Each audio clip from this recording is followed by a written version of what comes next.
I just started a PM role in technology environment.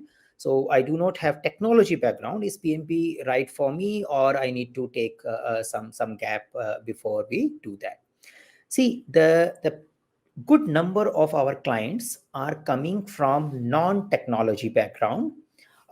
Yes, the project management was, I would say, engineering oriented trade, maybe the IT projects or construction projects or engineering projects like refinery, power stations. So those kind of project managers and engineers used to do more and more project management. If I look at my last 10-year customer base, those are the type of people who were coming more and more frequently.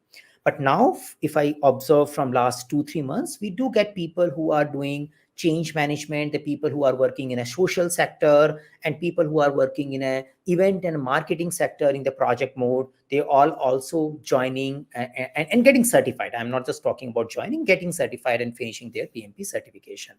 So if your working environment is project oriented, which means that whatever you do, it has a lifespan, that you all come together for a temporary duration, 3 months, 6 months, 1 year.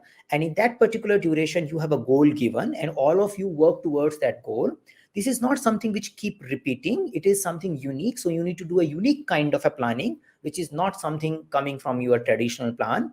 And then you need to manage risk and direction towards that. So if you are working in that environment at some extent and you aspire to work in that particular environment, irrespective of technology or without technology, then doing PMP certification is a good idea. So that's something I can say on response to that. Is it only for technology or non-technology? So technically speaking, you don't get any question related to technology. That's for sure. So what kind of a questions will come? How do you deal with conflicts? How do you influence your team members? How do you work with stakeholders? How do you identify stakeholders in a given situation? How do you identify a risk? How do you take care of a risk? How do you respond to the risk?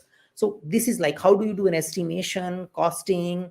How do you manage change against the scope, against the cost? How do you do a training management of your development or an engineering group? So those kind of a area which are taught as well as validated in PMP certification.